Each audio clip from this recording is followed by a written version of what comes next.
Assalamualaikum warahmatullahi wabarakatuh. Perkenalkan, nama saya Alfira Najwa Maulidina dengan NIM 68. Di sini saya akan mempresentasikan hasil tugas saya yang berjudul Perbedaan Metode Holistik dan Analitik pada Metode Dinamika Populasi Ikan dengan dosen pengampu Bapak Firman Farid Musoni. Dinamika populasi ikan mengkaji perubahan jumlah individu dalam populasi dari waktu ke waktu yang dipengaruhi oleh faktor biologis termasuk kelahiran, kematian, dan migrasi, dan eksternal termasuk penangkapan ikan, perubahan lingkungan. Terdapat dua pendekatan utama. Yang pertama yaitu ada metode holistik yang melihat populasi sebagai satu kesatuan dan metode analitik yang menganalisis populasi secara lebih rinci berdasarkan komponen seperti umur atau ukuran. Metode holistik itu sendiri adalah pendekatan dalam dinamika populasi yang melihat populasi sebagai satu kesatuan atau sistem utuh tanpa memisahkan komponen individu secara spesifik.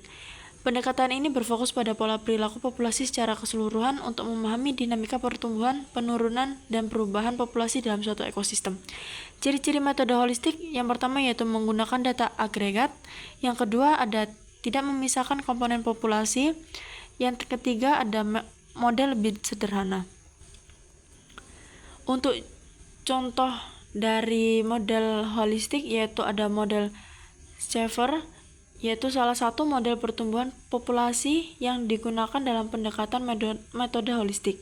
Model ini mengasumsikan bahwa stok ikan tumbuh mengikuti kurva logistik dengan mempertimbangkan bahwa pertumbuhan populasi ikan akan mencapai titik maksimum ketika populasi berada pada kapasitas daya dukung lingkungan. Seperti kita lihat rumus model Schaeffer. Untuk metode analitik itu sendiri adalah pendekatan dalam dinamika populasi yang memecah populasi menjadi komponen-komponen yang lebih kecil dan terperinci.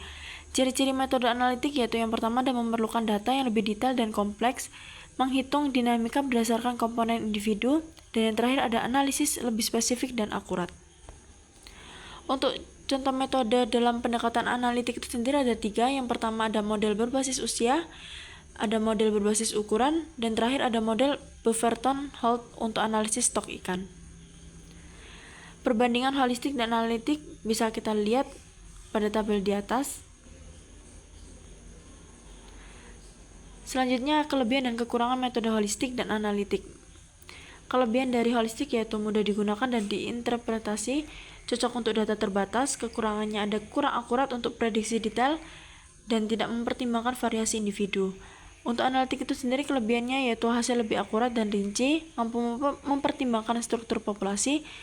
Kekurangannya yaitu membutuhkan data yang kompleks dan lebih banyak, dan proses analisis lebih rumit. Untuk aplikasi dalam pengelolaan perikanan itu sendiri, seperti di atas. Kesimpulannya yaitu metode holistik adalah pendekatan yang lebih sederhana dan cocok digunakan ketika hanya tersedia data agregat atau informasi umum tentang populasi. Sebaliknya, metode analitik yaitu lebih akurat dan mendalam, namun memerlukan data yang lebih kompleks dan rinci. Pemilihan metode tergantung pada ketersediaan data dan tujuan analisis, apakah untuk gambaran umum atau analisis yang lebih spesifik. Mungkin itu saja dari saya. Sebelumnya mohon maaf dan terima kasih. Wassalamualaikum warahmatullahi wabarakatuh.